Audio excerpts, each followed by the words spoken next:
Hello and welcome back to Sparks, A Tale of Ink. We will be continuing where we left off, which, if you recall, is after this guy basically went through a whole kind of scavenger hunt and then ended up finding two sodites, or sodites, I'm not really sure how to pronounce it.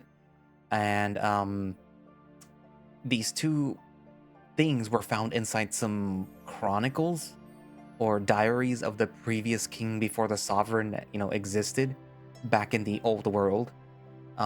Which kind of sounds suspiciously like our stuff, our world, our timeline. And these books, these journals, were, I guess, found by Kylum, who is the history professor, which is also friends with this guy. So there's like, it feels like something suspicious is going on, but I guess we'll have to see eventually. Anyway, so yeah, without further ado, let us continue Sparks, A Tale of Ink. The dining hall was filled with a cacophony of voices and sounds.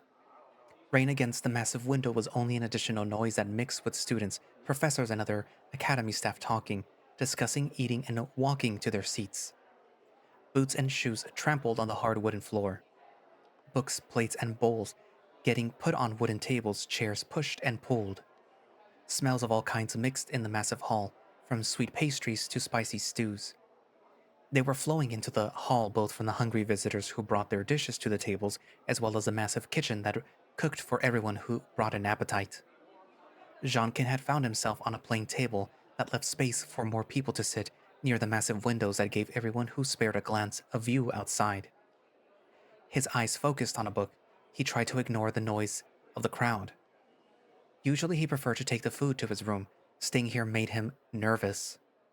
In one hand, he held a marble-like object with a slightly relieved surface that he moved fluidly between the pads of his right hand. On the other hand, clenched a wrap whose look spoke for itself: salad, pieces of poultry, and a greasy sauce that were flowing out of it. Luckily for the kitchen, most of these were easy to preserve over the month with no sun.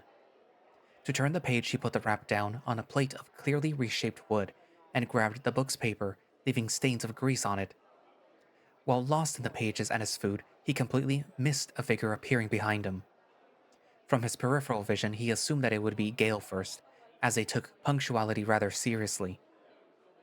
Yet upon turning around, he saw the face of Calum, who sported his signature grin and put down a wooden bowl of soup and a massive wood mug filled with a red beverage. Reflexively, he covered the book so neither the broth nor the fluid would spill on its pages to prevent further damage.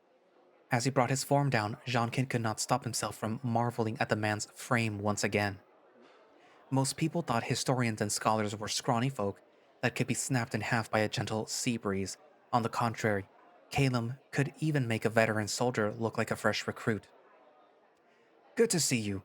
Gale told me that the two of you found something in the library yesterday and invited me to come study with you. I am excited. I haven't been out in the field in a while, and some practice is going to keep me from getting rusty. He enthusiastically thrust a spoon into the stew and fished out some chunks of vegetable and seafood that he shoved into his mouth. The bowl spread a distinct fish-like smell that made Zhangken shudder.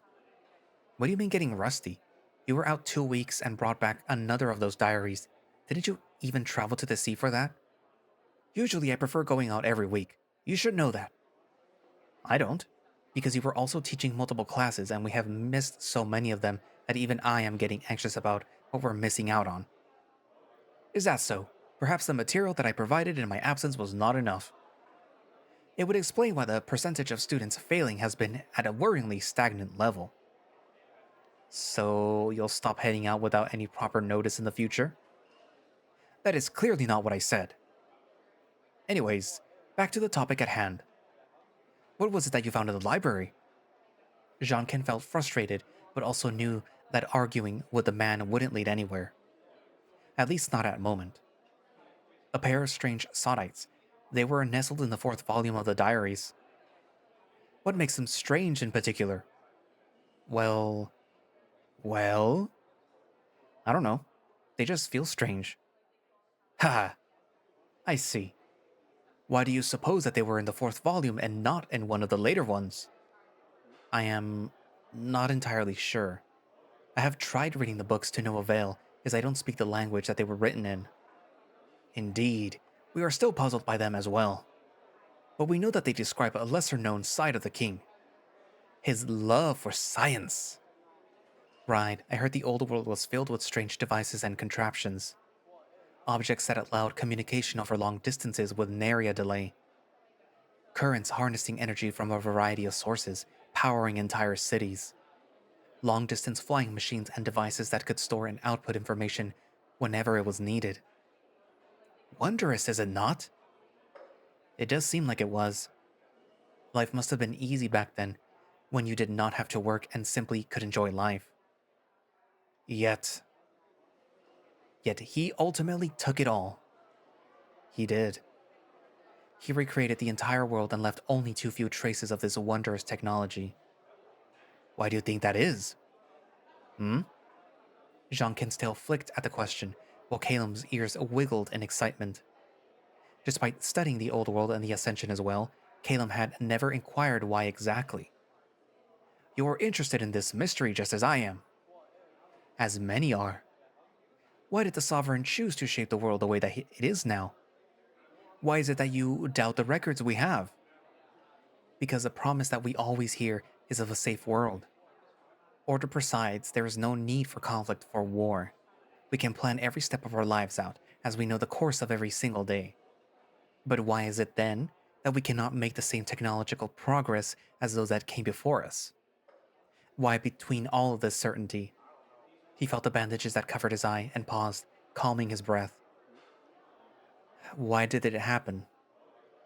Caleb seemed pleased after all these questions and instead of answering them, reached into one of his coat pockets. He presented a fine leather bag typically used to store all manner of cards. As expected, he pulled out a full deck and put it on the table. Could you do me a favor and flip over the first card? The cards themselves seemed rather new, no sign of use, and the motif on their back was rather modern as well. Artists these days love their geometrical shapes, and the back of this card was full of them. He took the card and turned it around, revealing the card named Sovereign. An old world word meaning sovereign. What is it?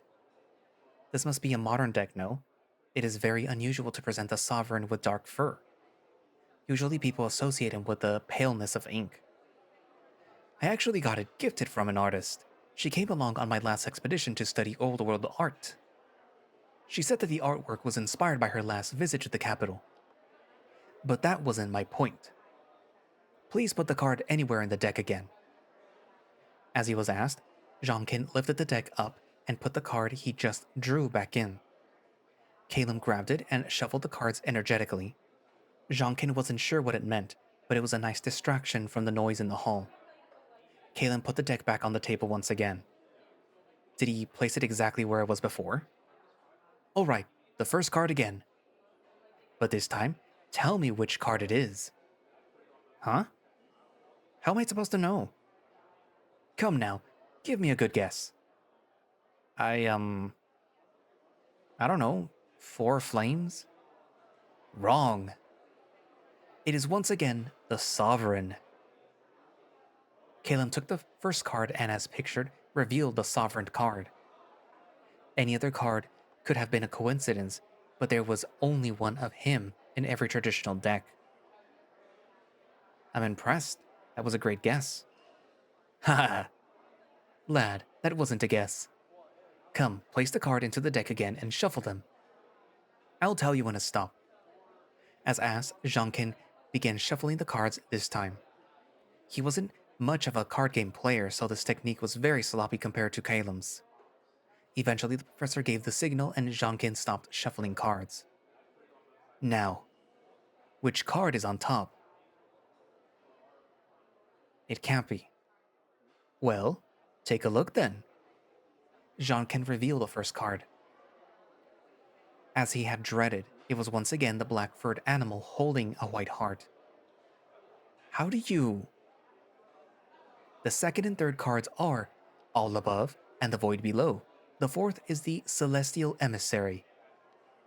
With hastened disbelief, did Zhangken reveal the exact cards that Caleb mentioned. All above and void below were figures from an old religion that was predominantly in the days before the sovereign's reign, as the history books claimed. The emissary was a prominent figure in the texts relating to the ascendant religion. Do you understand now? What? Do you understand why someone would do what the sovereign did to the world? I. I don't think I follow. Follow what? Gale had appeared with a bowl that smelled of freshly baked cheese and poultry, while the other hand held a cup of a bitter smelling drink. The strong smelling beverage was cooked from beans and could keep most people awake. Zhangken himself hated the taste, even when supplemented with a lot of sugar. Many a professor and student swore by it to keep energetic throughout the day. But he could not get used to it at all. Hello there, Gale. It is good to see that you found us this easily. It is not hard to find. Have you slept well despite not taking off with your discovery? Zhangken didn't answer. His night was generally plagued by nightmares, even when his days were eventful. Additionally, he fell asleep immediately when returning from the library despite his excitement to sink into books once again. He left his friend with a grunt. Caleb just showed me how to cheat at card games, though I didn't quite understand his methods. Oh come now, calling it cheating is hardly fair. I simply have a system. Is that why you get complaints from the other professors that it is no fun to play against you on a regular recreational occasions? Because you simply win with your system. I might have to ban you from participating in future if you cannot control yourself. I will think about it. Like you promised that you think about not disappearing from one day to the next for investigative purposes, as you call them. There is nothing more important than discovering the secrets of the past. Except for the contract that you signed, I would say, leaving a non-approved ledger for me to sign is not the proper way to handle the situation either. But speaking of secrets of the past, Gale put the two sodites on the table. They still looked the same as yesterday. Zhangken trusted that Gale had not tampered with them. Have you seen these before, perchance? A booming laugh escaped Caleb after the question. It took a few moments for the man to calm down and dry his eyes as he teared up as he heard the funniest joke ever told. Well? Oh, you are serious. Gale, I might be involved in the whole process of getting more sodites into the academy, but I cannot identify them. Why not just simply activate them? Because they might be rigged. A trap could be triggered for those that... Gale was abruptly stopped as Caleb had already pulled out a bottle of ink from one of his pockets. You would not act before thinking this through. Caleb let out a single drop of ink touch one of the sodites, and Gale's eyes grew wide. For a moment nothing happened, so Caleb took the gem in his paw and touched it against multiple surfaces. Stone, cloth, metal, none reacted to the stone. Until he touched it against the book, Zhangken stopped reading. On contact, the pages grazed by the stone disappeared into thin air. Aha! It absorbs paper, with information on it, I'd assume. So, it is likely that... He once again reached into his pocket and pulled out a thin string of metal and put the two stones into contact.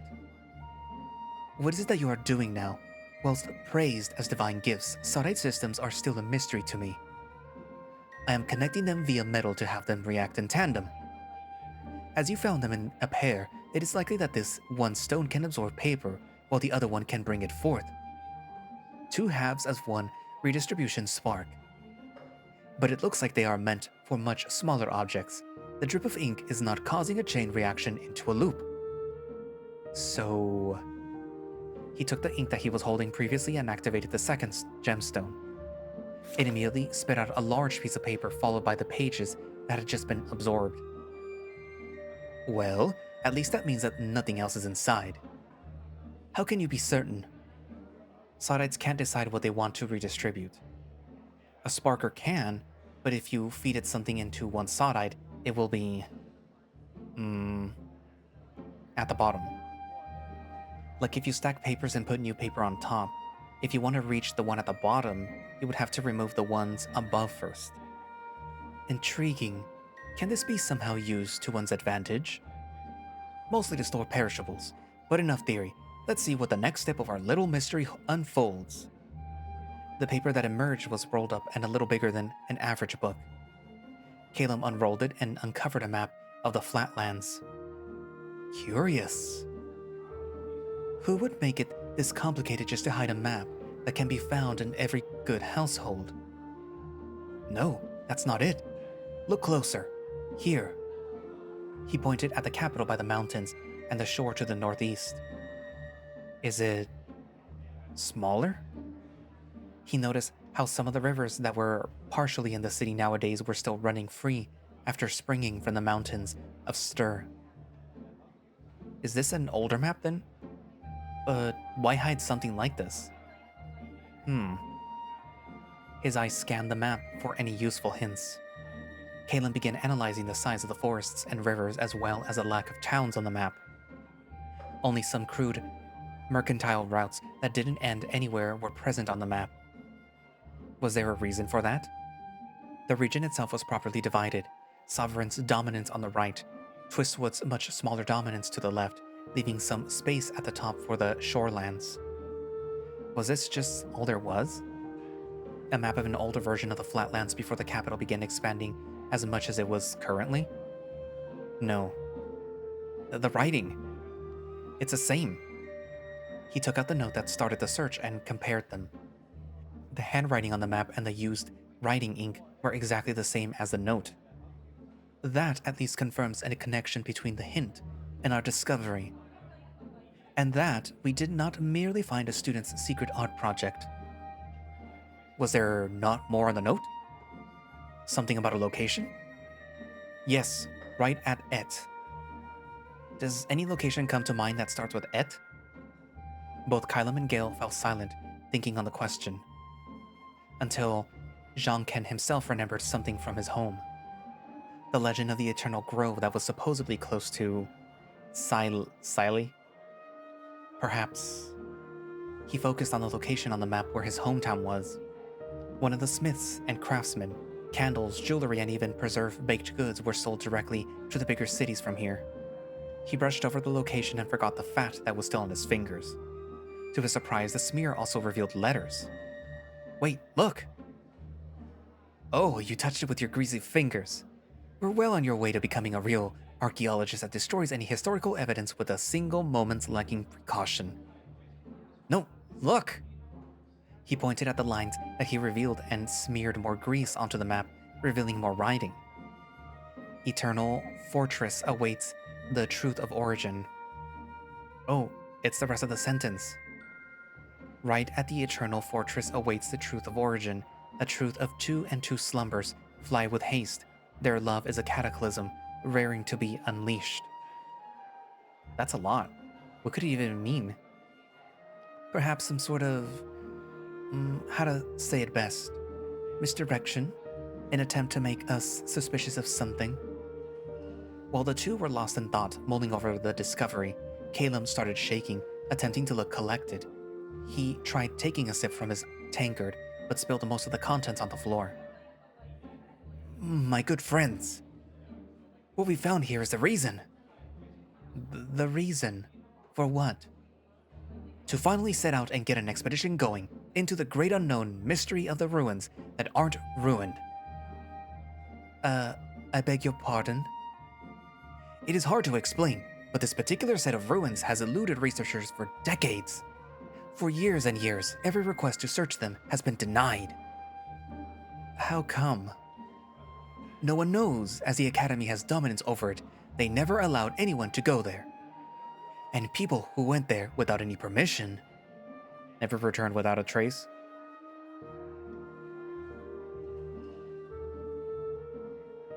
What? I thought you turned this mystery into something even more lethal. No, they all returned empty-handed, but none of them wanted to tell the organization why. All we know is that the fortress ruins are in very good condition, considering that they were supposed to be, well, ruined. But the map does not tell us anything. If you were to go now, you might as well return empty-handed, no? What makes you think that you shall be no different? Let alone attain permission to scour the place to begin with.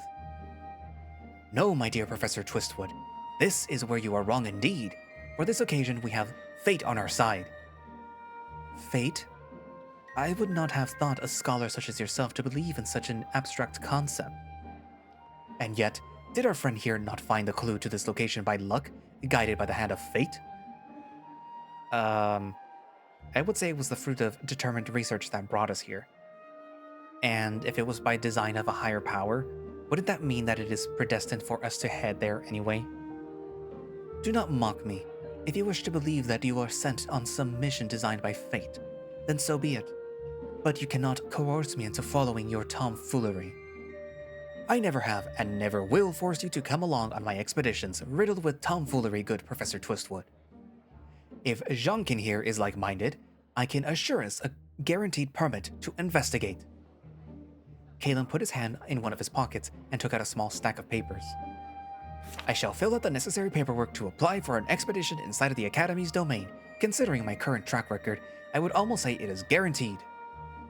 Gale, would you be so good as to review them and hand them to either of the headmasters once I am done so Zhangken and I can take the trip as soon as possible? I am thinking about leaving on the morrow, actually. Wait. Oh, wait. Wait. On the morrow? To a set of ruins that we're not allowed to investigate? What do you think is different this time? We have proof. We have a string of clues connected to the ancient diaries of the king. This simply cannot be a coincidence. Thus, with you wanting to earn your place among scholars, wouldn't it be a prime chance to finally get your name known in the world of historians? Yes, but I have to decide if I... No room to be indecisive. The root of discovery lies in the risks that we take. The months of rays is stirring up tomorrow, and my bones are itching for another dive into a set of ruins, especially ones that are this elusive. I am... Sure. I don't know, I think I should be doing something here. I'm sure something will spring to your mind soon. And by soon, I mean in the next few moments.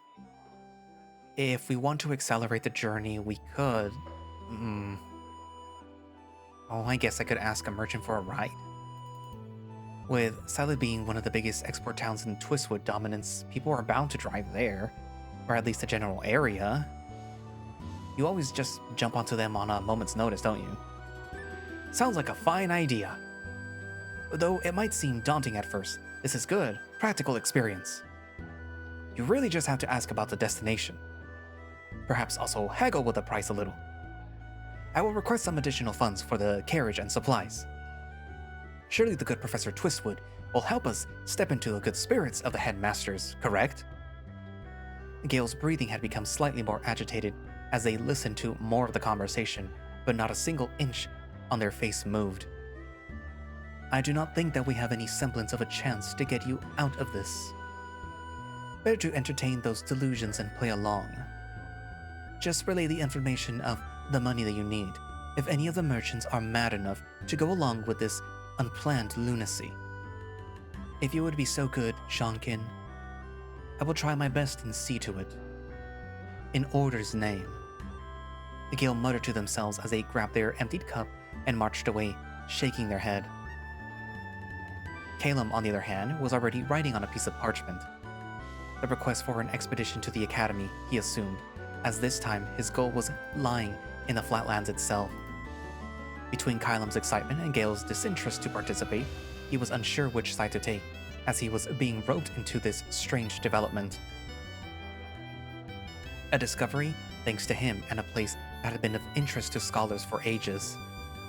Perhaps things would work out. Perhaps things would be good. Things were bad. Things were horrible. With a shimmer of enthusiasm, Zhangken left the academy only to realize with his very first step that it was still raining as the months dedicated to his dismay. The first step was cautious, glimmering hope yet living within his soul that the experience would not be a horrid one. Every step thereafter was pure misery. The brick path from the academy down to the gate town was grueling and long in the eye of the fact that he had to find as many shelters from the assaulting rain droplets as possible, while also dodging streams of water that formed in the gutters. Streets were constructed in such a way that all the rainwater would drain into a moat, that then would evenly distribute the water to the surrounding fields or into underground reservoirs. There, it would be refined and could be pumped by those living in and around the academy thanks to sodite systems. The idea was refined from the building plans that stemmed from before the ascension, and the modified application would be fascinating to Zhangken if he didn't have to witness the source of it all in the flesh. After passing rows and rows of dormitory buildings down the street, zigzagging downwards and dodging those that actually had the foresight to bring any kind of protection from the rain, they had no help to offer, only pitiful stares at best. As he finally arrived at the market, the water had crept into his boots, made every step on damp fur a sensation that he could have lived without, craving the warmth of his blankets and the hearth. Yet the hardest ordeal had not been won. On the marvelous square that housed the markets, he was happy enough that his clothes and fur were not fully soaked. Luckily, he also paid attention to shield the bandage on his eye. His gaze wandered around. Colorful tents and wagons were strewn along the streets of cobblestone. Some were even still inviting those who braved the final moments of rain. The edifice in the middle did not entice anyone to spare it more than a single look, and instead simply served as a reminder to everyone who gazed upon it. Starting on the morrow, it would once again gather crowds. The staff-bearing deer, Braden Twistwood, did not care. His ever-vigilant yet wise pose never changed, no matter the month. How must it be, Zhangken asked himself, to be eternal, to be known to everyone but never able to tell about yourself? Perhaps the sovereign could answer a question like that, but it certainly was none to ponder now, as he had to follow his task. The first wagon he stopped by had extended a tarp onto two narrow wooden stakes to keep both the wares on show and the customers dry. On display were mostly tools for preserving jars, flasks, baskets, pots, and wooden boxes. A small sign read, "Handcrafted," with a little heart next to it. The woodwork was rough and proved the sign's clear message, which reminded Zhangken of a neighbor he had that enjoyed carving statues from leftover wood. He picked up one of the wooden figures decorating the table, displaying a fox with a rough edge or two. He almost got lost in the comforting memories of his hometown. Crackling fires, the sound of metal clanging against anvils, people singing in the streets, and the smell of freshly baked shoreland pastries surfaced before his mind's eye. He enjoyed all those alone until that one fateful day when he met Rusho. A high-pitched voice interrupted his thoughts, and he put the figuring down again, attempting to present himself proper. A rather round squirrel lady with a colorful apron that spawned her entire length, delicately crafted wooden shoes, and a hat pitched similar to a tent exited the wagon. "I knew I heard someone. How can I help, little man?" For a moment, Zhangken disliked the comment until the woman drew closer and overshadowed the malnourished student with her huge build. His eyes panned up and he took a few steps back, while his gaze froze for just a moment on the small iron bell hanging from the woman's belt. "I can't believe we actually got someone from the academy on the final day of the rain. You seem to be in a hurry." "We sadly are all out of writing supplies." Actually, Ashes, this must sound ridiculous now that I think about it."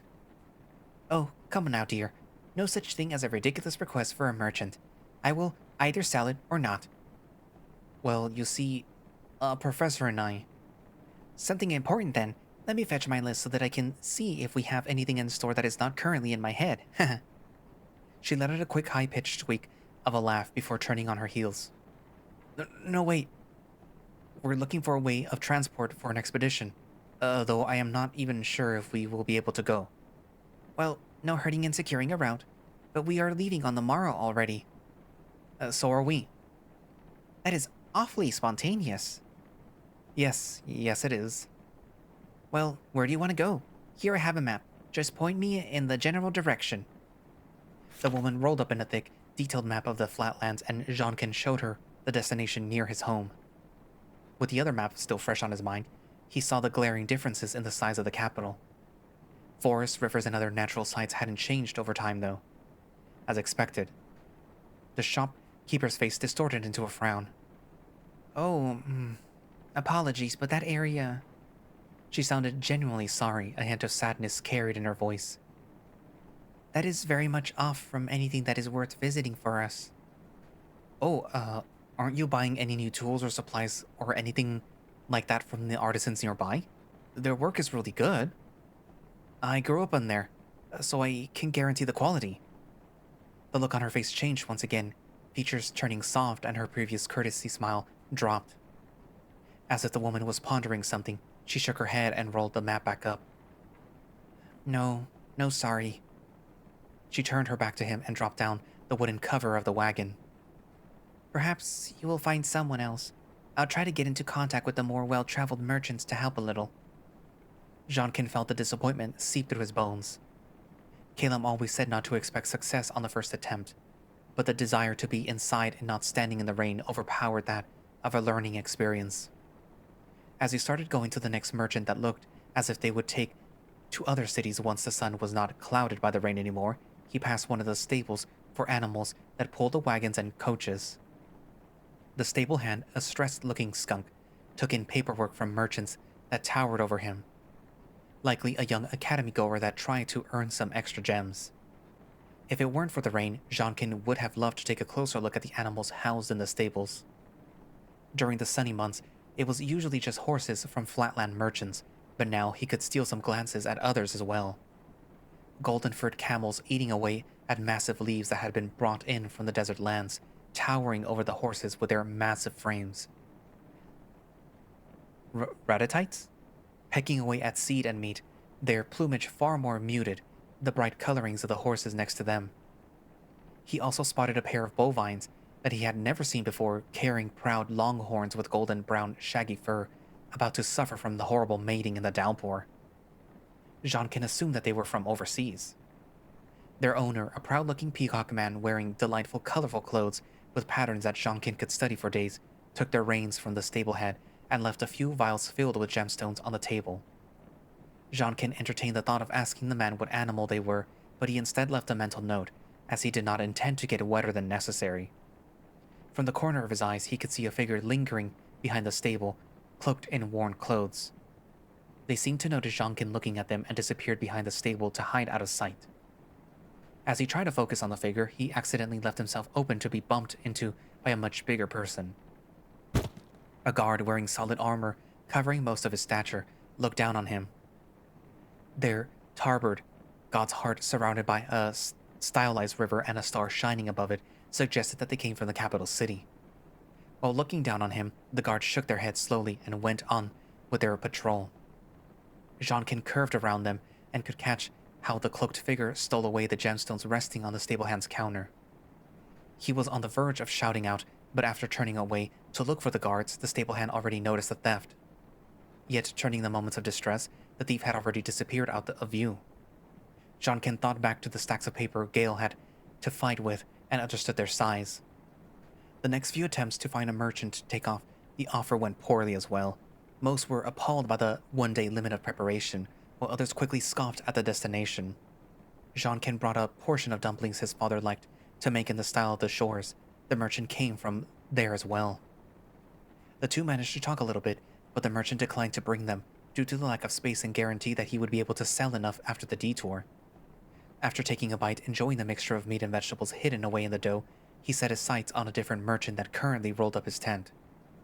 The colorful gecko had some help from other lizards that Zhangken could not recognize, with their hoods up to protect them against the rain, the only telltale sign of their species being the tails peeking out from their cloaks. As he approached, the man's eyes widened and a smirk crept onto his face. "Greetings, I'm looking for a passenger near to Silla, ain't ya?" Zhangken was amazed by how quickly information was spreading through the merchant's networks. It was not as if he spent all too much time out either. "Yes, exactly. It's for our expedition. Yeah, I know. Sorry, mate. Can't take you with us. Wagon is small. We're 3 people and have far too many wares that need peddling. Can't even take one more up there. Should've looked for people with carriages earlier than this, I reckon." "I didn't expect this to happen either. It's more of an act of desperation." "As I said, mate, I'm very sorry, but no chance with us. But I heard someone round who might take you along, as interested in the talk about ya." The news let Zhangken forget the rain for a moment, and he took a step out of the canopy he had hidden himself under. Ignoring the rain droplets on his fur, skin, and clothes, his foot for a few moments, he got even closer to the gecko. Could you tell me who's looking for me? Where can I find them? Oh, you're desperate, ain't ya? Bad, especially in the presence of merchants, I tell ya. But you won't have to wait for long. I can already see his smug silhouette drawing near. So, you know each other? Kid, you always gotta know your business rival, especially on the damn flatlands. Man's been in the business for just a few years and already welcome on every marketplace. Makes you wonder how much he paid the Mercantile Guild to get an easy reputation. I'm afraid I don't understand. Ain't gonna give you the details, but the life of a merchant ain't easy. Really only got reputation and skill to our names. Zhangken looked down at the gecko and noticed a slight rusty bell hanging off his belt. Together with some pouches, other merchants had them as well. Merchant life was an unwalked path for him, despite the fact that it was only thanks to them that a semblance of progress washed over the lands. The bell blended in well with the other plain clothes of his garb, a New World-style tunic, and simple pants in plain colors that made the merchant's scales shine even brighter. The man himself laughed a high-pitched laugh as he noticed Zhangken's gaze wandering over him. If you're curious about it, might as well ask old Teeyar. He loves talking business that's not his. What? Man's acting high and mighty, but he is barely a merchant for 4 years. My boy here has more experience than him. He pointed at the two helpers that were now in the process of rolling up the tent. One of them turned around meeting Zhangken's gaze, then shrugged and got back to loading up crates into a wooden wagon. Zhangken shrugged in return. As he turned around to face Zhangken, once again his eyes widened even more, a feat that the student thought impossible with the gecko's already huge eyes. I better get my things done before him. His accelerated voice was cut off by another one. Involved in conversation? But my good friend, you have nothing to fear when talking with me. Zhangken didn't try to stare too much. At first, he wouldn't think the man was doing all too well, considering the rather rustic clothing. But the overpowering smell of orange and cedarwood quickly told him a different story. Perfumes were hard to make, so their price were high. Some of the professors enjoyed wearing them, but otherwise, he didn't come into contact with the fragrances much. Fear no, it is good to see you. Are you all readied up for the sun? The gecko's expression quickly faded into a grimace as the wolf kept on talking to him. His voice was low and filled with a stinging joy, words thrown sharply as if they were daggers. I'm doing all right, good trader. How about you? Found that potential miracle client you've been talking about some time ago yet? Not quite yet, friend. But I think I'm drawing closer. Those Academy gems sure are enticing, aren't they? What's so special about them? Hi, if you do contracts with businesses, the money you have is usually only ever on paper. But the Academy prefers to actually pay with physical gems. Business with them is always good. Which you seem to be interested in. From whom? Well, to be fully honest, from you. If you would like to pursue such ventures. His tail began to wag and his ears perked up a little. We should do some in a more dry environment, wouldn't you agree? The merchant's idle gaze finally wandered towards Zhangken, who felt a shiver wander up his spine as he noticed it. Something about going near Silu? He grinned, baring his two golden fangs. I have figured from your attire that you might be the student looking for passage. So you know the situation already then? Perhaps. I have a tent not far from here where we can discuss the details, if you will be so kind as to follow me. He pointed further away from the market square. Shivers overcome Zhangken once again as he thought about walking through the rain to get there. Teeyar began walking onwards, giving a quick wave to the other merchant. Thanks a lot for the help. I didn't help much, boy, but take care with him. Who knows what tricks are up his sleeve. Fear grabbed the last sack and threw it onto his own cart, then decided to disappear into it, as his helpers had before. He never imagined the life of a merchant to be this tightly packed with hardships. Between the regulations and the places, one was more welcome than not. It seems a heavy, self-made burden. Yet he was glad about it. Without them, the world would seem far less connected. Quickly he turned around and followed after Teeyar, who had already had a slight head start. Teeyar was less talkative than he was in the presence of a fellow merchant, but Zhangken didn't mind gathering his thoughts a little before discussing his plan.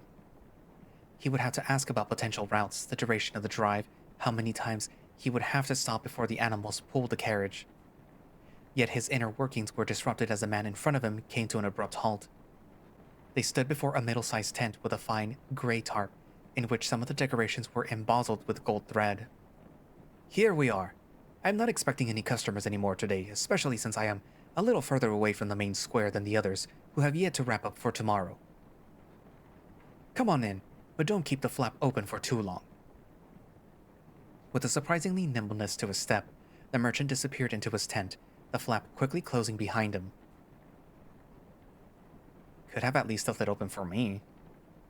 Zhangken kept his voice low as he grumbled and opened the flap inside himself.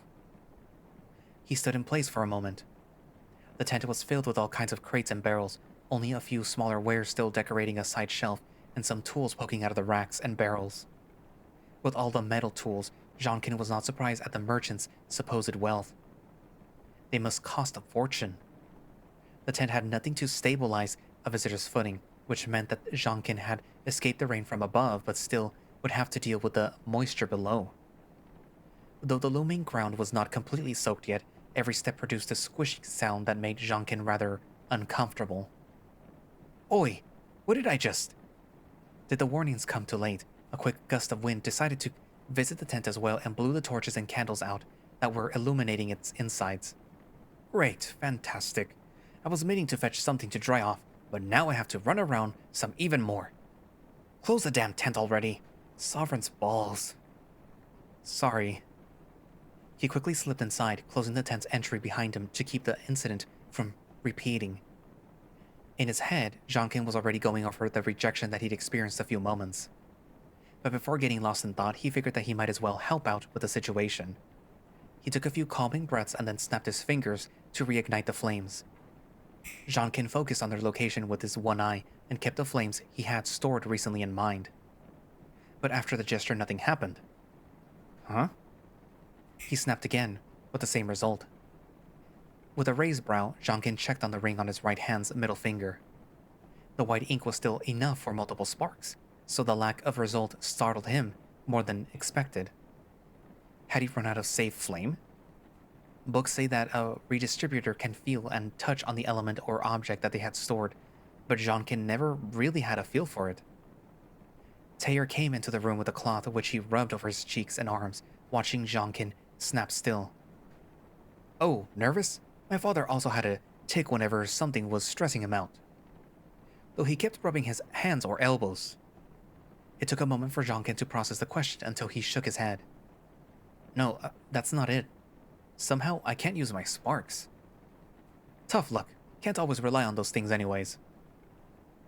Zhangken didn't enjoy the hostile tone in his voice and felt a certain hate come from the man. He pushed the feeling away as Teeyar put away what Zhangken assumed to be a towel and produced a cylindrical device in turn. He gave it a flick with his fingers and the top opened up, though in the gloom, Zhangken couldn't make out much more.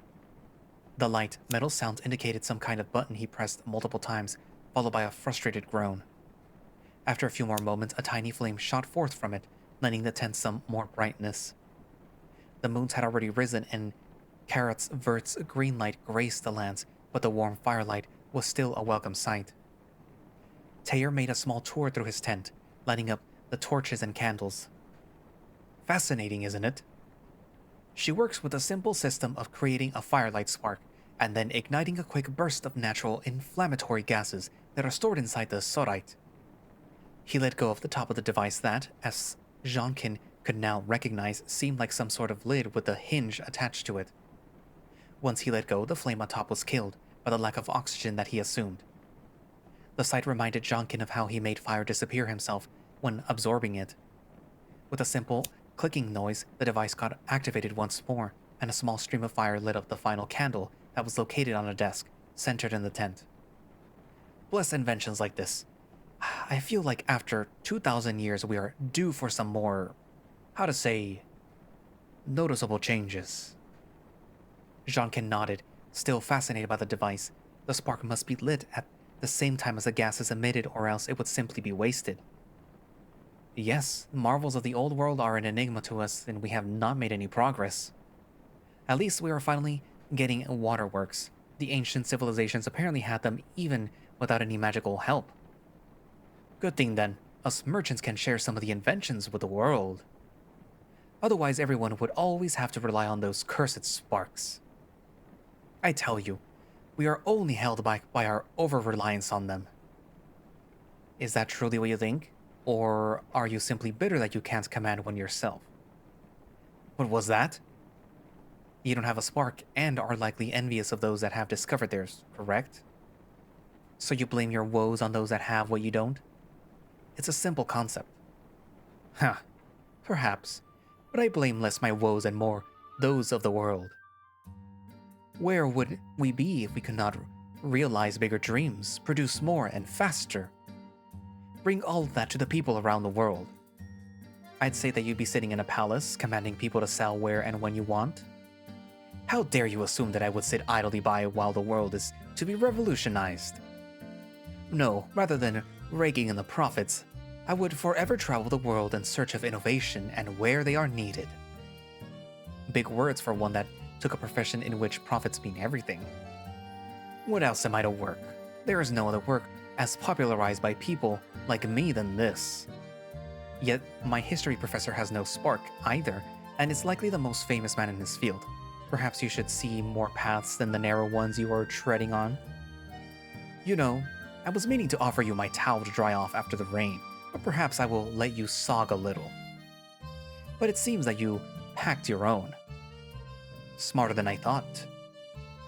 Zhangken looked down on himself and noticed only now that the horrible feeling of wetness was gone. That's still a fortunate twist of fate, though. Didn't want the nice chairs to be water-stained. Stuff like this, I only borrow from authorities. It's such a pain to either deconstruct them and build them up every month or find a place to store them. Huh? Zhangken followed up on the thought and reached to every spot on himself that he had clearly felt water on before. I think the concept shouldn't be too hard for you to grasp. I don't enjoy hiring people to help me with my wares and the wagons, so... Zhangken blanked out the rest of Teeyar's lengthy recitation of workers' rights and proper payment while his thoughts couldn't get away from his current state. Didn't he just wander through the rain? Yet he felt down on himself and noticed that there was indeed no moisture left, either in his clothes or his fur. Did the warmth of the tent just dry him up? Since it doesn't seem to be your topic of choice, would you like to actually talk business then? The aforementioned chair should be more on your side. Please bring it to the table and take a seat. Upon sitting down, Zhangken noticed that the chair and the table were made simply, likely reshaped from the blocks of wood. So the merchant had a hatred for sparks, but couldn't deny the fact that they were useful after all. Hypocrite. First things first, you desire to travel with me, correct? Yes, I need to find a way to get me and my professor to a location near the border to the capital's dominion as quickly as possible. You say that is what you need. Correct? That is what I said. What then do you expect me to give you in exchange for the price that I will charge? A carriage, the necessary animals to pull it, and perhaps a map as well? The merchant grabbed the feather of his hat, dabbed it into a small inkhorn, and started writing on a sheet of parchment. Smart. See, if I just sold you whatever you liked, your little expedition would be doomed to fail. Zhangken gasped, but couldn't ask in return. Did he really think that this little ahead? Why do you think? Can the two of you survive on air and water? If you're exploring ruins, can you see in the dark? If you find anything useful, can you just store it in your little bag? I.e., the answer is obviously no. So I want to offer you all you need. Let me list everything, assuming a little, say, trip of 3 weeks. 3? Why 3? 1 a week to get there, including rest days, 1 a week for exploration, and 1 to get back. If the path from here to your destination is properly charted, you might get there even quicker. That's amazing foresight. I didn't even think that you'd need all that. Yes, it is very much my profession to discern between those desires on the surface and what is actually necessary for you. You should be happy. I am still doing this despite your insults. Zhangken's moods fell flat as he realized why the merchant was still putting up with him. Those gems sure served as an amazing motivator for greedy little shits that lied through their teeth. Despite doubting the man's sincerity, he was also his last hope. So he had to trust in this virtue yielding positive results. The following moment felt like an eternity. Teeyar was writing on a long piece of parchment, the scratching noises filling the air together with the rain falling against the tense fabrics. Zhangken focused on a flickering flame that provided light on the table, watching the wax melt away droplets by droplet. He could measure exactly when the next droplet would fall. Candles, after all, had to obey the sovereign's absolute order as well. Just as the fluid wax began to overflow on top of the cylindrical shape, Teeyar spoke up once again. I have an offer. Not the cheapest, all things considered. Lots and lots of factors in there. I think I understand. His ceaseless antagonizing of the merchant was probably one of those mentioned factors. Not like he didn't deserve it. Let me see here, then. Teeyar delicately picked up the parchment, nodding once his eyes went over it once more. As I said, I can offer you a variety of goods that you would be in need of when on the road and exploring unknown ruins. You don't have time to make big shopping trips anymore, and it is very likely that you are short on supplies like food. Thus, my offer includes rations and water, certain gear for the exploration such as light sources, tools to force open potential unwalkable passages, or bridge gaps. Additionally, I offer my very own cart for transportation, which obviously will increase prices as I need to leave all my wares behind and compensate for the losses that I will incur. Also, Zhangken grimaced at the word. The flat tone carried an unpleasant energy. He was bracing for whatever the coming proposal would be. Also what? Also, I will be joining. I have my doubts that you can actually steer my vehicle well. There are some rumors that I heard about the place as well, and I would like to investigate. Are you implying grave robbery? I can't let you do that in good conscience. Oh, no. Don't you worry your pretty little head about it. Never would I consider taking anything from the ruins. You can do the grave robbing as much as you want. It's not robbery, but return the items that we find to those that they belong to. Ah, yes, surely you do. But when no one can be found, where do those relics of old go then? I doubt the sovereign himself funds your wondrous expeditions, storerooms, and whatnot that the group of historians keep their things in. That's just slander. That is simply the truth. At least I could find a proper home for any buried treasure. Neither I or Professor Kalin will let you take anything. You better understand this. As I said, you have nothing to fear. Well then, my offer stands as it is. I will be leaving all future profits over here for a very risky venture. Thus the price is high to pay. But it is also the only offer you have. And tell me, little student, how long can your professor afford to walk the distance, be gone from the academy for months? Not long. The merchant was right. Of course he was. Zhangken knew this very well, so he had to accept. When else would he ever get this opportunity again? I will see to pay the price you demand then. I doubt the headmaster will be happy with the demand. But it seems to be the only way. Thus we come to an agreement. Happy I am to have once again made a customer happy. The merchant handed the list over with a dangerous yet generous smile, his tail visibly swishing back and forth. Zhangken gave the list a look over and raised a brow. There is no fodder for animals listed here. Oh, don't you worry about that. Zhangken could only imagine what this meant. Would Teeyar simply abandon any animals and capture new ones on the road? Tall tales of wanderers taming wild deer or horses were not uncommon to read. Were they true? Or did he have another trick up his sleeve? I wouldn't dwell on it then. He lied. Also, what's with all the ink and why does it cost so much? Sparkless people have to pay to get certain amounts of ink. Since you might as well be somewhere in the middle of nowhere, I noted down enough of it to last for 3 weeks of constant spark usage. That is still an excessive amount, but other than that, it is also noted here that you will provide light sources. Can you specify what they are? No. Zhangken's patience had reached its limits, but he also didn't dare lash out at the hand that would provide. He simply gave the answer a nod and stored the list securely in his bag. Now, if you would please leave me. If we are to pull through with this, there is a lot of preparations that I have to finish up. Meet me here at the least on the 6th Pollen flight tomorrow. If neither you or any of your companions are here by then, I will simply set out on my travels alone. Right then. I shall keep it in mind. I'll be with you then. Knock on wood that you may get those funds.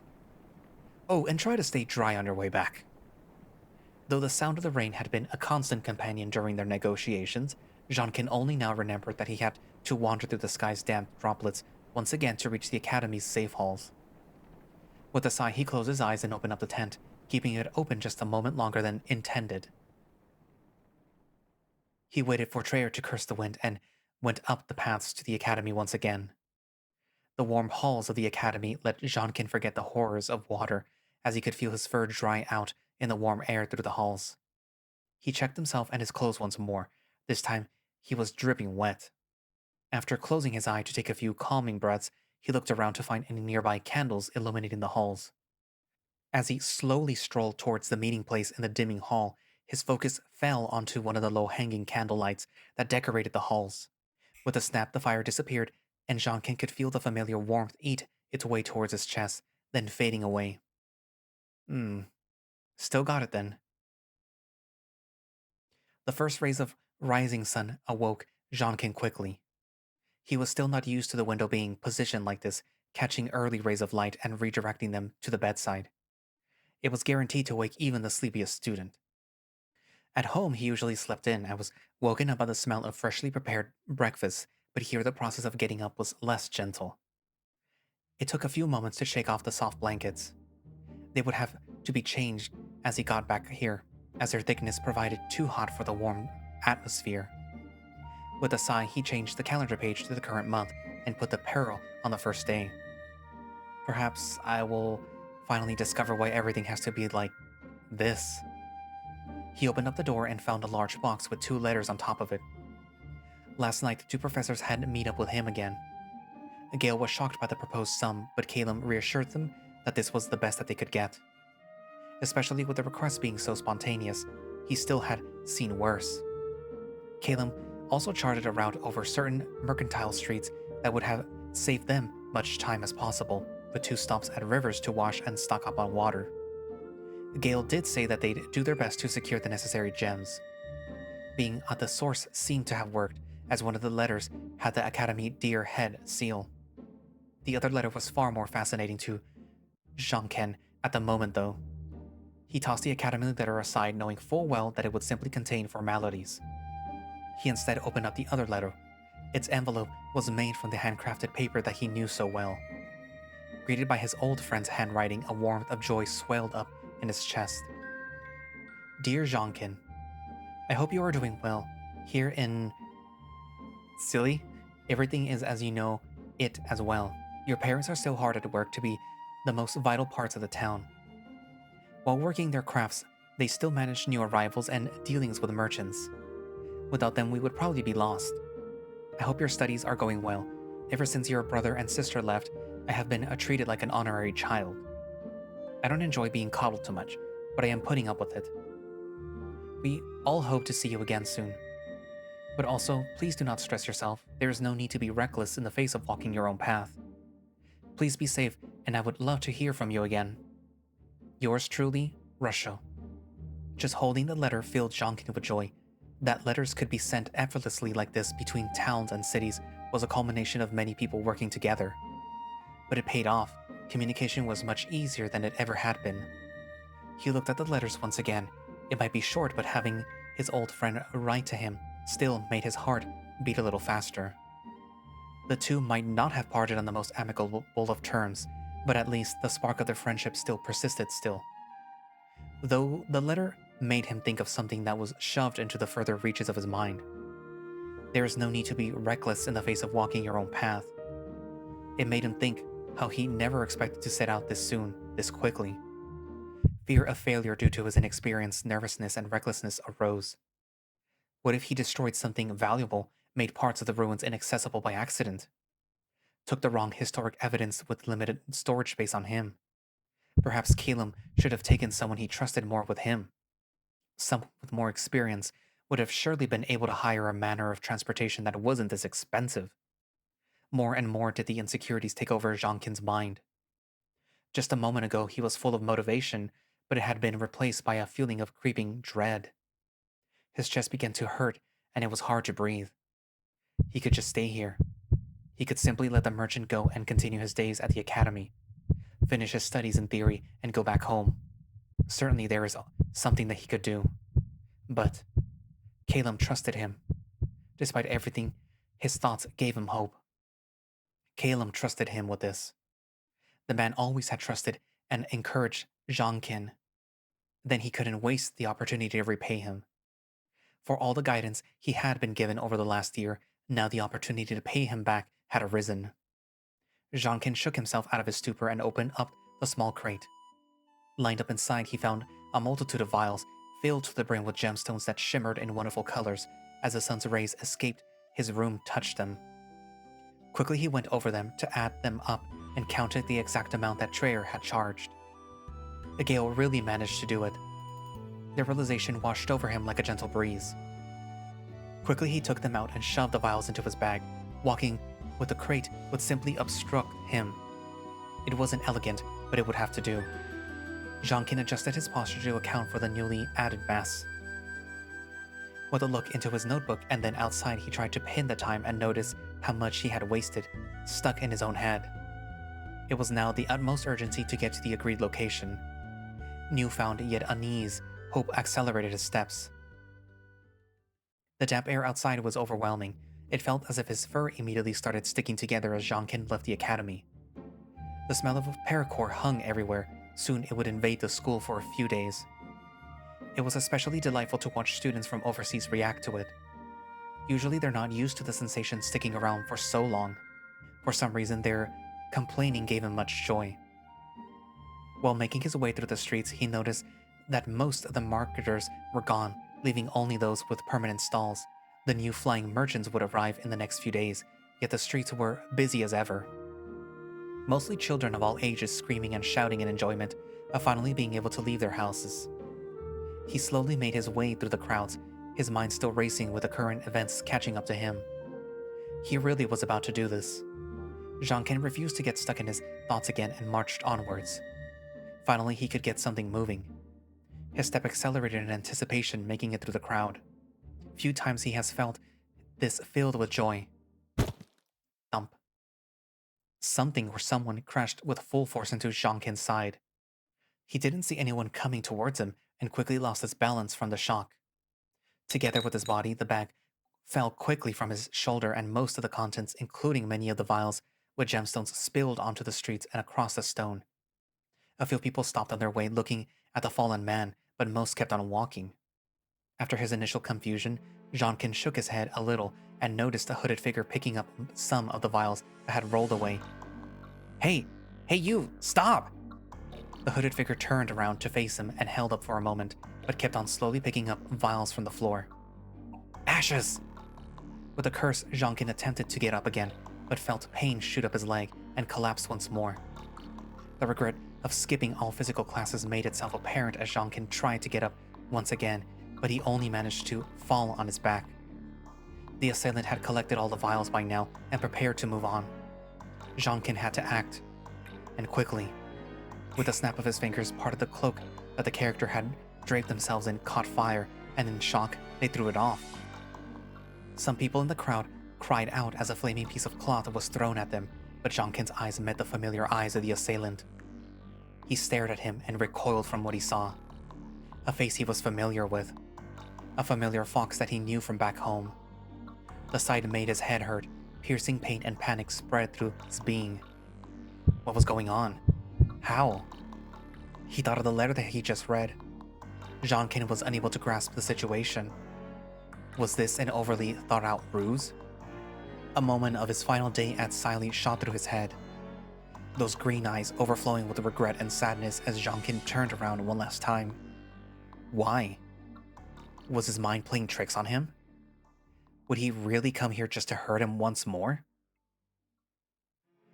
Thoughts were pushed to the back of his head as he noticed his assailant making an effort to escape. He could give chase now, but he was clearly less athletic than his assailant, and burning away any of his clothing further would just lead to him throwing away more of his rags. If only he could put down fire like any other redistributing sparker, he could have actually stopped him in his tracks by erecting a wall of flame. Zhangken stumbled up and ran after the bandit a little more, but he had already melted into the crowd. In the blink of an eye, someone else dashed in the direction of the fox from behind him. He could only see a white coat fluttering in the wind before the sight was gone. Zhangken gathered up everything else that he had dropped, once again trying to compose himself. No one had come to help him, and even the few guardsmen that had arrived to investigate the commotion steered clear of him, as if he was at fault for the situation. After breathing out an exasperated sigh, he began walking back to his original destination until he heard hurried steps catching up to him. Please wait a moment. Huh? Gale? Is that you? The professor accelerated their steps a little more until they stood next to Zhangken. What are you doing here? I saw that someone got assaulted in the streets and ran after the assailant. Sadly, I have to admit that I was not able to catch them. They seem to have blended too well into the crowd, or already found a hiding spot. Ashes. Did they take anything important from you? Where's the package of gem vials? Please tell me that they did not take all of them. Not, well, exactly. Zhangken explained that he had taken all the vials out of the box Gale sent him, leaving out the fact that he had spent a lot of time in his own head. I understand. We can talk about your gross negligence later, but I understand that you have felt pressured by the time that you had been given. As usual, their face betrays not a single emotion. If they were disappointed or mad, none of it was clear. At least not to the still troubled Zhangken. I told some of the guards to look for the man that assaulted you. Though whoever they were, they might have already changed their appearance. Thank you. But again, what are you actually doing here? Did you not read the letter that I had included with the gems? I see. After I told my parents everything about the ruins, Calum's spirited attitude and your involvement, they wanted me to come along.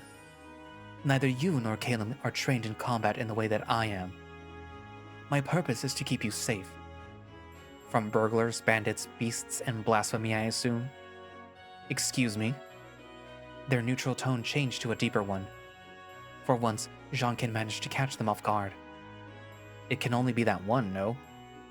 You and your parents are afraid of what we might uncover. Gale, listen, if there's truly something out there, it needs to be known. And if you were to stand between me and the truth, I will keep this in mind. Though truth be told, I have my own doubts regarding this whole thing. If it even happens after that little incident. I have many fears, so having you come along will at least be reassuring. That is good to hear. Are we almost at the tent? Does Calum know where to go? Yes, I gave him directions. We should be there in time. I do hope that he went ahead, though. Sometime later, the two reached the area where Zhangken had been attempting to negotiate with a merchant the day before.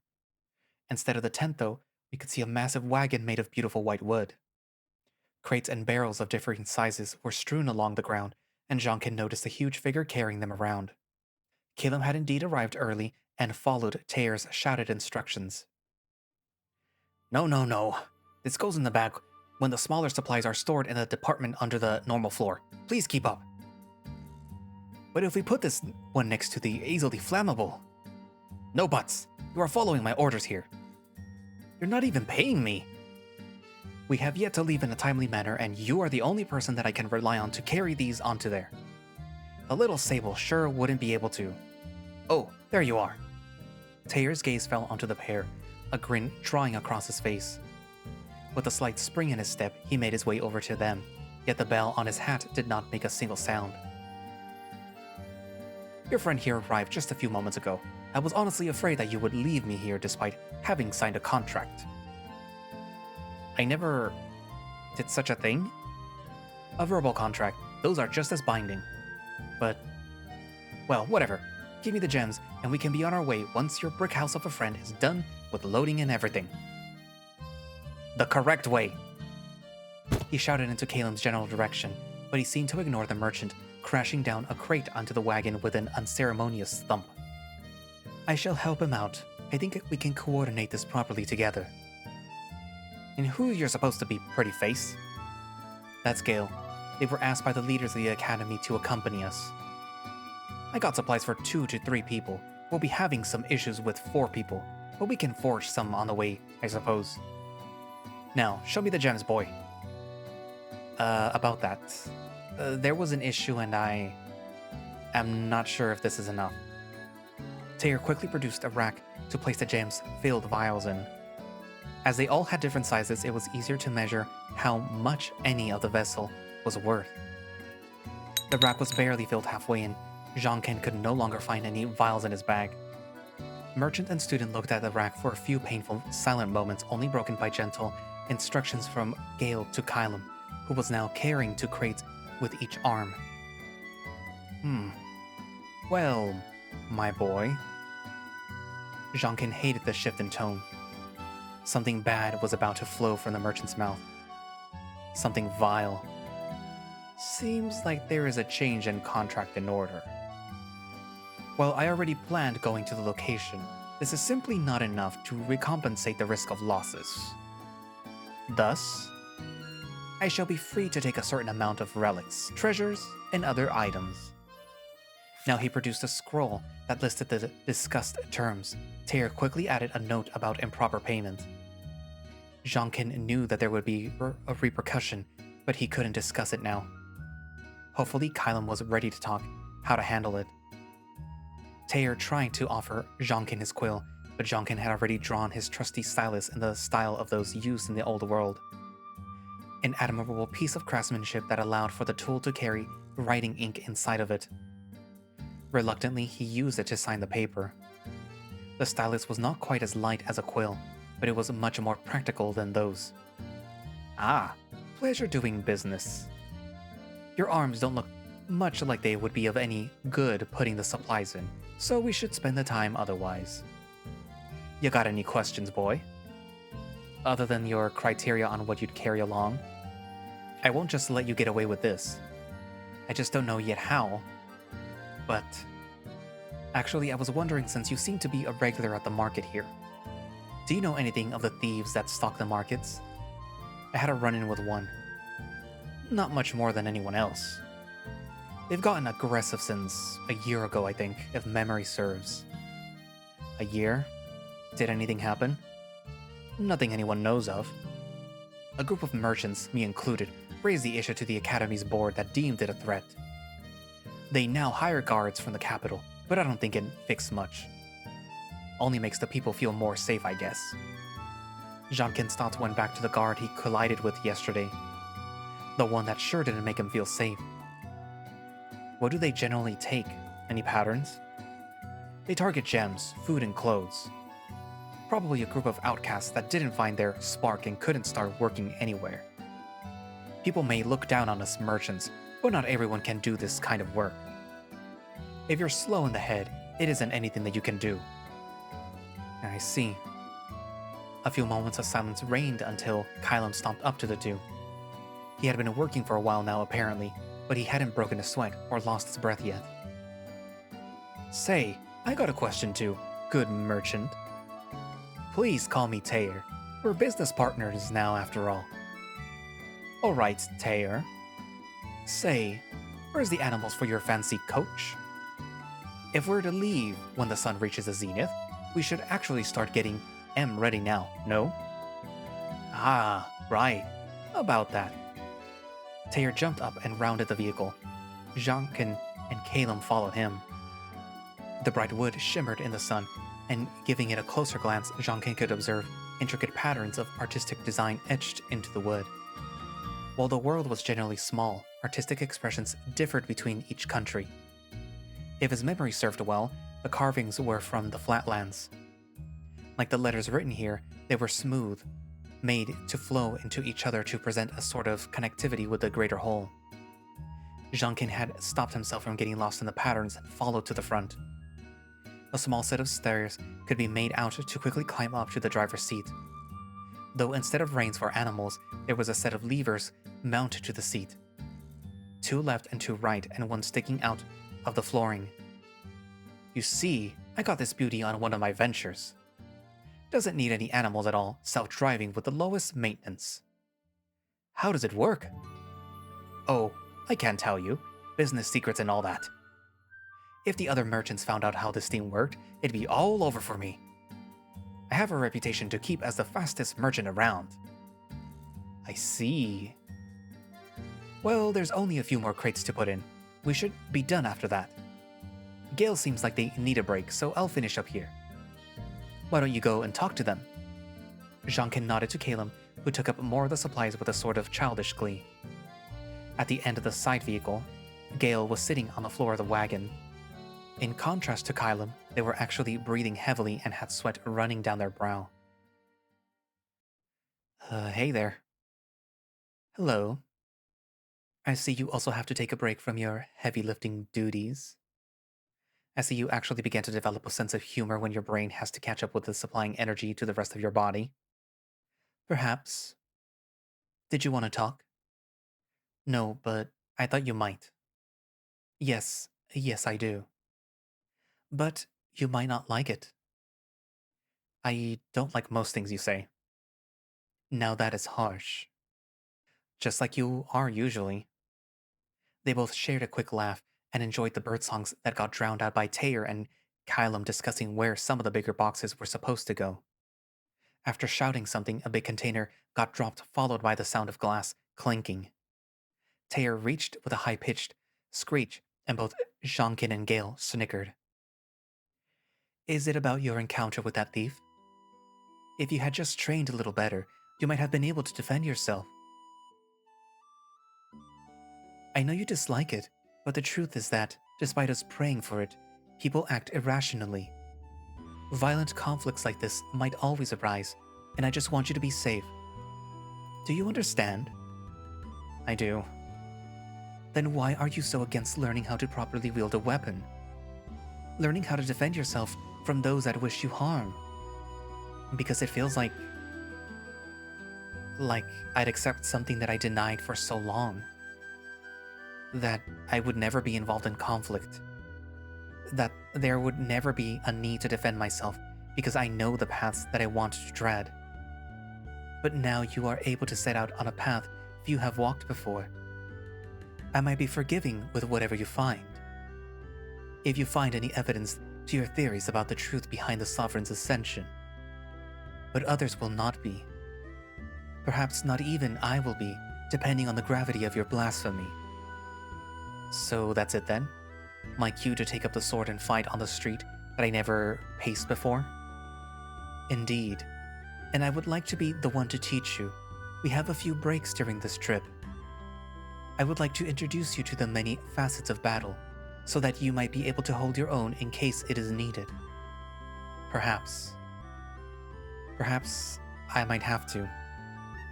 Zhangken shivered.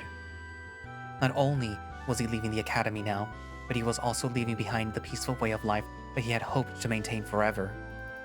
But if he truly wanted to avoid an incident like the one that had happened today, then he would have to. His life was yet again about to change, and he was not sure what was waiting on the horizon of discovery. I hope that everyone is safe. Please keep your arms and legs inside the vehicle when we are driving. When we don't take a break, you'll have to sleep inside, but that shouldn't be too much of an issue. Also, never under any circumstances leave the vehicle while it is in motion. That is it. We are starting now. On cue, the wagon rumbled, and slowly, the wood wheels creaked, accelerating to a steady pace. Zhangken's gaze wandered over to the academy in the distance, and his thoughts wandered to the letter as well as the fox that had robbed him. He would come back. He would find out if that really was him. But now, a much more important discovery was waiting for him. End of chapter 1. Ah, can you feel it too? Change is brewing on fate's horizon. Perhaps 'tis time to see where this strand of destiny is leading. Would you not agree? To be continued. And there you have it.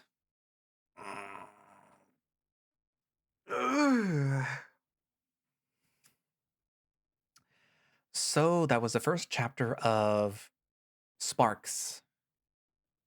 Mm, it is an interesting story. Like I guess you could compare the Sparks to magic. Um, it's clear that this guy has some issues.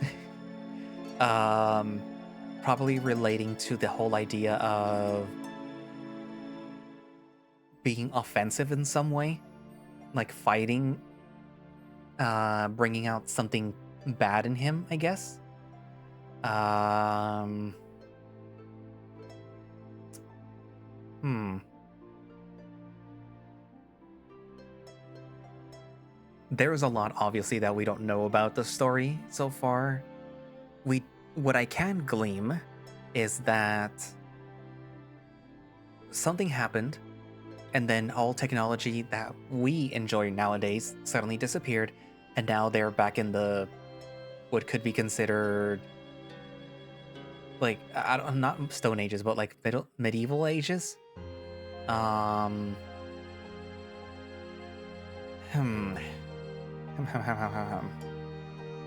Because they did mention basically or they did describe what we nowadays enjoy. There was buildings, tall buildings. Um, there was the internet. There was computers. There was things like that. At the very least, that's what I understood when they were describing it.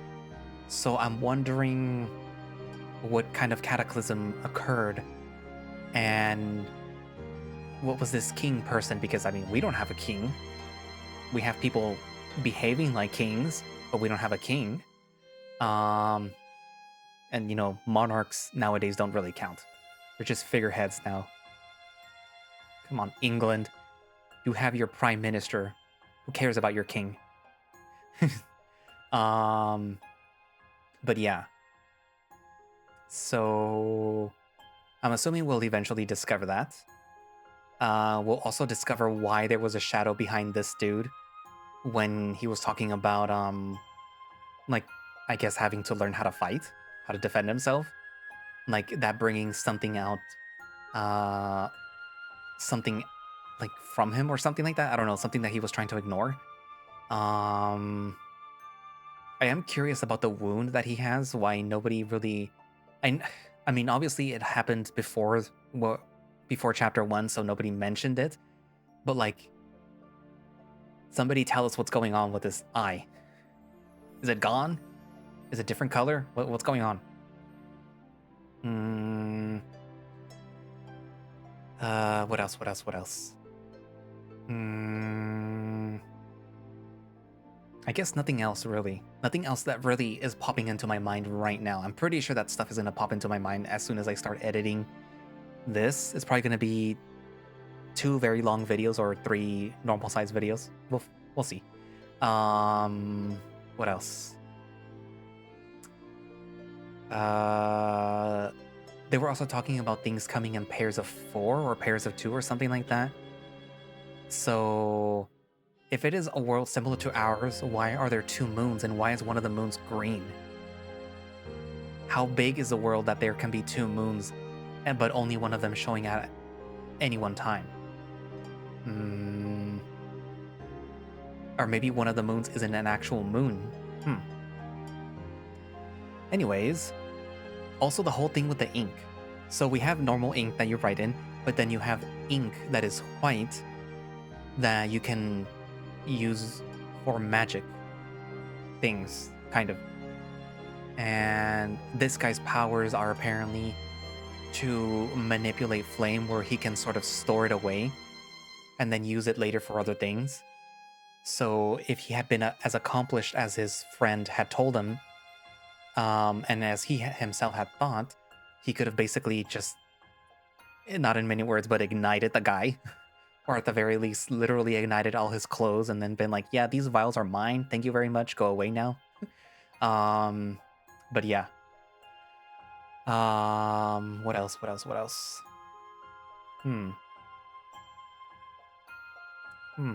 I wonder where his obsession with figuring out this whole God King type of thing came from. So yeah, I guess we'll have to see eventually. So yeah, write down in the comments what you think. And channel members. It's actually been a while since I said that because I've been editing other videos for other stuff that you won't be seeing for a while. But yeah, channel members, here you are at the bottom. Ooh, look at you guys. Look at all special people that have chosen to support the channel and thus support the creation of these videos and stuff. Thank you very much for supporting me and for yeah, like basically saying like, yeah, I like your videos. Here's some money and continue doing what you're doing. Yay. I hope that you continue to support and that these videos are to your liking. I am still trying to find other visual novels that I like, but that you guys might also like enjoy seeing. If you do have any suggestions, then leave it down in the comments. But please, no dating simulators, please. You all know that I hate those already. Usually also no slice of life unless it turns into like some horror thing or some mystery visual novel. So yeah. Anyways, so yeah, so thank you all for watching / listening. If you would like to play Sparks A Tale of Ink, which I know it should be updated probably soon, because I saw on the 6th and today's the 10th that there was an update. I mean, not that there was an update, but that they were already getting close to finishing chapter 2. So, there's probably going to be more. So if you want to read that, you can do so by going down into the link in the description for the Sparks A Tale of Ink's Twitter page, or which should have a direct link for the itch.io page where you can download the game, or you can just go to itch.io and download it there. I will also be posting down a link for their Coffee, so in case you want to support the project, you can support them through Coffee, and you could actually do monthly donations through Coffee, so it would be sort of like Patreon, but not really. But still, it's supporting them. Even a one-time donation is fine too. So yeah. Also, circling back to channel members, somebody approached me with the idea for a